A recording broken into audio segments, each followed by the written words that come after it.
എല്ലാവർക്കും ബുക്ക്ലെറ്റിൻ്റെ മറ്റൊരു rank making MCQ സെക്ഷനിലേക്ക് സ്വാഗതം. ഇന്ന് നമ്മൾ ഓഗസ്റ്റ് 22 നടക്കാൻ പോകുന്ന എക്സാമിന് വേണ്ടിയിട്ടുള്ള ഏറ്റവും പ്രധാനപ്പെട്ട ചോദ്യങ്ങളാണ് നോക്കാൻ പോകുന്നത്. അപ്പോൾ നമുക്ക് ചോദ്യങ്ങളിലേക്ക് കടക്കാം. 1848 ദത്തബഹാര നയ പ്രകാരം ഇംഗ്ലീഷ് ഈസ്റ്റ് ഇന്ത്യ കമ്പനി പിടിച്ചെടുത്ത ആദ്യത്തെ നാട്ടുരാജ്യം ഏതാണ്? സത്താറ. ഇന്ത്യൻ കൗൺസിൽ നിയമം നടപ്പിലാക്കുന്നതിൻ്റെ ഭാഗമായി 1861 പോർട്ട്ഫോളിയോ സംവിധാനം കൊണ്ടുവന്നത് ആരാണ്? കാനിങ് പ്രഭു. പോർട്ട്ഫോളിയോ സംവിധാനം കൊണ്ടുവന്നത് കാനിങ് പ്രഭുവാണ്. താഴെ പറയുന്നവയിൽ ഏതാണ് 1862 കൗൺസിലിലേക്ക് ലോർഡ് കാനിങ് നാമനിർദ്ദേശം ചെയ്യാത്തത്? മൈസൂരിലെ രാജാവിനെ. 1862 കൗൺസിലിലേക്ക് ലോർഡ് കാനിങ് നാമനിർദ്ദേശം ചെയ്യാത്തത് മൈസൂരിലെ മഹാരാജാവിനെയാണ്.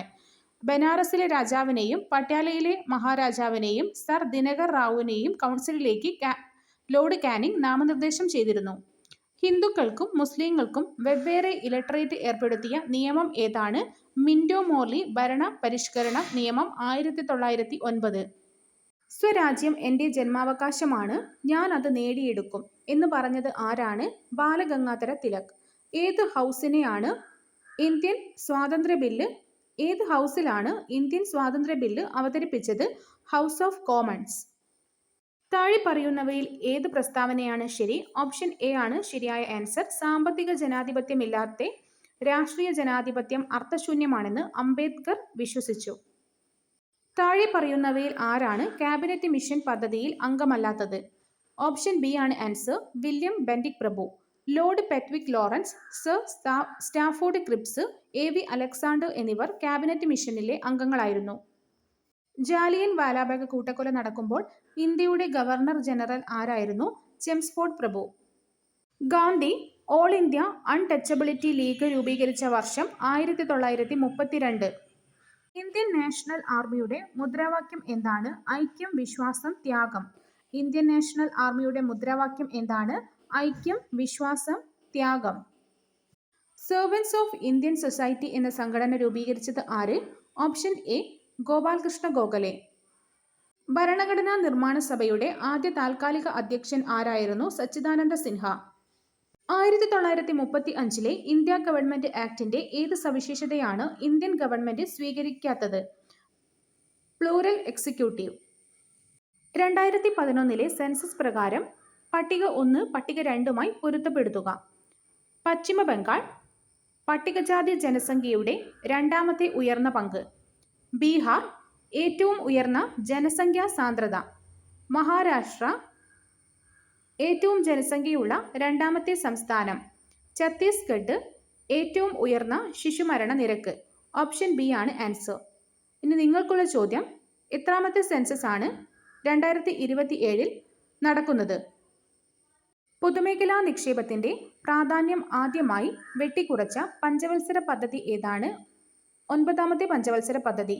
1969 MRTP നിയമത്തിന് താഴെ പറയുന്നവയിൽ ശരിയല്ലാത്തത് ഏതാണ്?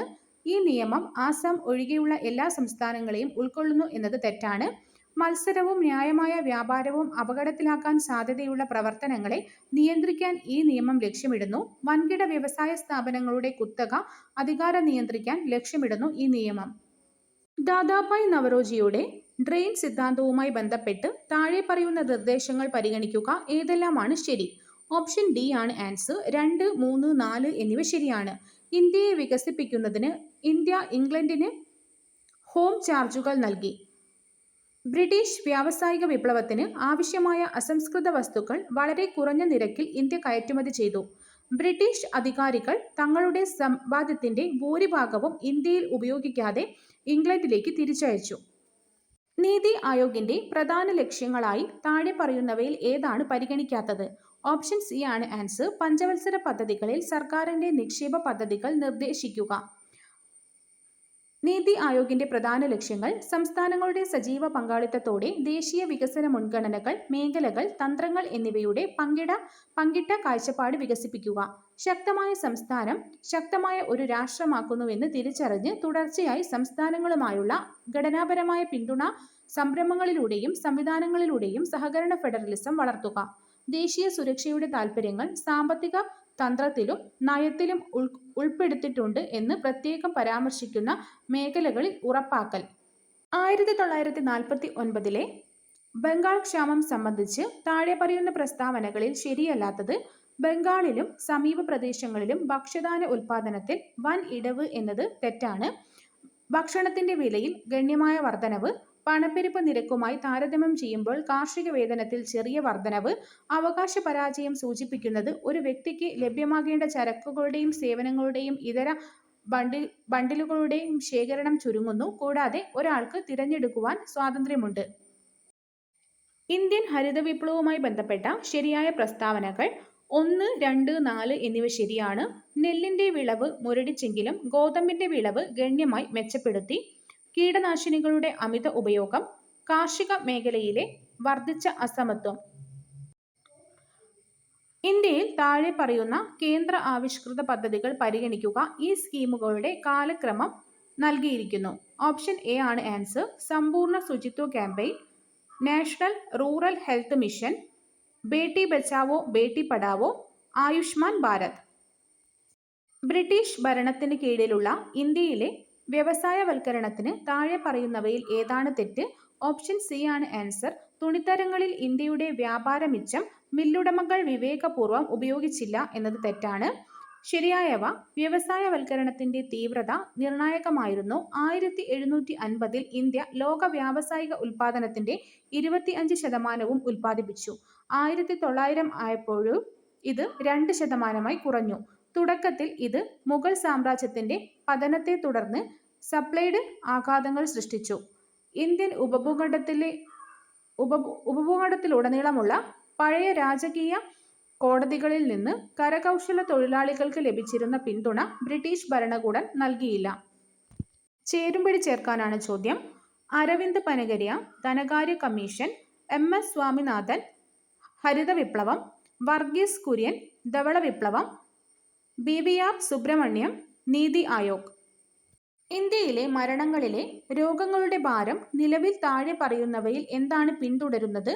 സാംക്രമിക രോഗങ്ങളുടെ ഭാരം സാംക്രമികമല്ലാത്ത രോഗങ്ങളെക്കാൾ കുറവാണ്. ലഖ്പതി ദീദി സ്കീമുമായി ബന്ധപ്പെട്ട് താഴെ പറയുന്ന പ്രസ്താവനകളിൽ പരിഗണിക്കുക. മുകളിൽ പറഞ്ഞ പ്രസ്താവനകളിൽ ഏതാണ് തെറ്റ്? ഓപ്ഷൻ എ ഒന്ന് മാത്രം. ശരിയായവ: പദ്ധതിയുടെ വിവിധ വശങ്ങൾ വിശദമാക്കുന്ന മാർഗനിർദ്ദേശ രേഖയാണ് ലഖ്പതി മാർഗദർശിക. സാധ്യതയുള്ള ലഖ്പതി ദീദികളെ തിരിച്ചറിയുകയും അവർ വിവിധ ഉപജീവന മാതൃകകളുമായി സമ്പർക്കം പുലർത്തുകയും ചെയ്യുന്നു. താഴെ പറയുന്ന വിവരം പരിഗണിക്കുക. ഒരു സാമ്പത്തിക വർഷത്തിൽ കുറഞ്ഞത് 100 ദിവസത്തെയെങ്കിലും തൊഴിലുറപ്പ് വേതനം നൽകിക്കൊണ്ട് ഗ്രാമീണ കുടുംബങ്ങളുടെ ഉപജീവന സുരക്ഷ വർദ്ധിപ്പിക്കാൻ ഈ പദ്ധതി ശ്രമിക്കുന്നു. താഴെത്തട്ടിലുള്ള സമീപനത്തിലൂടെ പഞ്ചായത്ത് രാജ് സ്ഥാപനങ്ങളെ ശക്തിപ്പെടുത്തുവാനും ലക്ഷ്യമിടുന്നു. മുകളിലുള്ള വിവരണം താഴെ പറയുന്ന ഏത് സ്കീമിന് അനുയോജ്യമാണ്? MGNREGA. അന്ത്യോദയ മിഷനെക്കുറിച്ചുള്ള താഴെ പറയുന്ന പ്രസ്താവനകൾ പരിഗണിക്കുക. മുകളിൽ പറഞ്ഞിരിക്കുന്ന പ്രസ്താവനകളിൽ ഏതാണ് ശരി? എല്ലാം ശരിയാണ്. വിവിധ സർക്കാർ പദ്ധതികൾ ഗ്രാമപഞ്ചായത്തുകളുമായി സംയോജിപ്പിച്ച് വിഭവങ്ങളുടെ ഫലപ്രദമായ ഉപയോഗം ഉറപ്പാക്കാൻ ഇത് ലക്ഷ്യമിടുന്നു. 2022-23 ദാരിദ്ര്യരഹിത ഇന്ത്യ എന്ന കാഴ്ചപ്പാട് സാക്ഷാത്കരിക്കാൻ ഇത് ശ്രമിക്കുന്നു. ഗ്രാമപ്രദേശങ്ങളിലുടനീളമുള്ള വികസന പ്രക്രിയയിലെ പുരോഗതി നിരീക്ഷിക്കുന്നതിന് ഗ്രാമപഞ്ചായത്ത് തലത്തിൽ ഉണ്ടാവുന്ന ഫലങ്ങളെക്കുറിച്ച് വാർഷിക സർവേ നടത്തുവാനും ഇത് നിർബന്ധമാക്കുന്നു. പ്രധാനമന്ത്രി ജൻജാതി ആദിവാസി ന്യായ മഹാ അഭിയാൻ ഭാഗം താഴെ പറയുന്നവയിൽ ഏതാണ്? ഓപ്ഷൻ സി ആണ് ആൻസർ. 2, 3, 4, 6 എന്നിവ ഇതിന്റെ ഭാഗമാണ്. റോഡുകളിൽ അടിസ്ഥാന സൗകര്യം, ഹോസ്റ്റലുകളുടെ നിർമ്മാണം, മൊബൈൽ ടവറുകൾ സ്ഥാപിക്കൽ, അംഗനവാടികളുടെ നിർമ്മാണം. താഴെ പറയുന്നവയിൽ ഏത് സാഹചര്യത്തിലാണ് വാതകങ്ങൾ ചാൾസിന്റെ നിയമം അനുസരിക്കുന്നത്? ഉയർന്ന മർദ്ദവും ഉയർന്ന താപനിലയും. താഴെ പറയുന്ന സ്പീഷീസിൽ ഏതാണ് ലൂയിസ് ആസിഡുമായി പ്രവർത്തിക്കുന്നത്? AlCl3. കേരള ഫോക്ലോർ അക്കാദമിയുടെ ആസ്ഥാനം എവിടെയാണ്? കണ്ണൂർ. നേർത്ത ഓയിൽ ഫിലിമിലെ നിറങ്ങൾക്ക് കാരണം ഇടപെടൽ. എപ്പോഴാണ് ചന്ദ്രയാൻ 1 വിക്ഷേപിച്ചത്? 2008. അലൂമിനിയം ലോഹം നീരാവിയുമായി പ്രതിപ്രവർത്തിക്കുമ്പോൾ ലഭിക്കുന്ന ഉൽപ്പന്നങ്ങൾ എന്തൊക്കെയാണ്? അലൂമിനിയവും ഹൈഡ്രജനും. ലോകാരോഗ്യ സംഘടന 2022 ജൂലൈയിൽ ഏത് വൈറൽ രോഗമാണ് അന്താരാഷ്ട്ര ആശങ്കയുടെ പൊതുജനാരോഗ്യ അടിയന്തരാവസ്ഥ പ്രഖ്യാപിച്ചത്? Monkey pox. താഴെ പറയുന്നവയിൽ ഏതാണ് അടിസ്ഥാന അളവ് അല്ലാത്തത്? ഭാരം. തെർമോമീറ്ററിന്റെ കാലിബ്രേഷനുള്ള സ്റ്റാൻഡേർഡ് ഫിക്സഡ് പോയിന്റ് താഴെ പറയുന്നവയിൽ ഏതാണ്? 273.16 കെൽവിൻ. 1685 കേരളത്തിലെ ജൂതന്മാരുടെ ജീവിതത്തെക്കുറിച്ച് ഒരു പഠനം നടത്താൻ ആംസ്റ്റർഡാമിൽ നിന്നുള്ള ഒരു കൂട്ടം ജൂത പ്രതിനിധികൾ കേരളത്തിലെത്തി. അവർ അവരുടെ സർക്കാരിന് ഒരു റിപ്പോർട്ട് സമർപ്പിച്ചു. അത് കേരളത്തിലെ ജൂതന്മാരെക്കുറിച്ചുള്ള സാധുവായ ഉറവിടമായി കണക്കാക്കപ്പെടുന്നു. എത്തിയ സംഘത്തിന്റെ തലവൻ ആരായിരുന്നു? Pereira de Paiva Moses. ഇപ്പോൾ ഇത്രയും ചോദ്യങ്ങളാണ് ഇന്ന് നമ്മൾ ഡിസ്കസ് ചെയ്തത്. ഇതിൻ്റെ പ്ലേലിസ്റ്റ് അവൈലബിൾ ആണ്. ഇതുപോലെ കുറച്ചധികം വീഡിയോസ് നമ്മൾ റാങ്ക് മേക്കിംഗ് ആയിട്ടുള്ള ചോദ്യങ്ങൾക്ക് വേണ്ടി മാത്രം ചെയ്തിട്ടുണ്ട്. അതുപോലെ നമ്മുടെ SCRT സീരീസും പോയിക്കൊണ്ടിരിക്കുകയാണ്. അതിൽ ബയോളജി, ഫിസിക്സ്, അതുപോലെ കോൺസ്റ്റിറ്റ്യൂഷൻ, കേരള ഗവേണൻസ് എന്നിവയുടെ 5 മുതൽ 10 വരെയുള്ള കംപ്ലീറ്റ് SCRT ചാപ്റ്റേഴ്സ് കേരള PSCക്ക് ആവശ്യമുള്ളത് മാത്രം മാരത്തോൺ ചെയ്തിട്ടുണ്ട്. നിങ്ങളത് കണ്ടിട്ടില്ലെങ്കിൽ തീർച്ചയായും കാണുക. അതിൻ്റെ കെമിസ്ട്രി പാർട്ട് മാരത്തോൺ ഉടനടി നമ്മുടെ ചാനലിൽ അപ്ലോഡ് ചെയ്യുന്നതായിരിക്കും.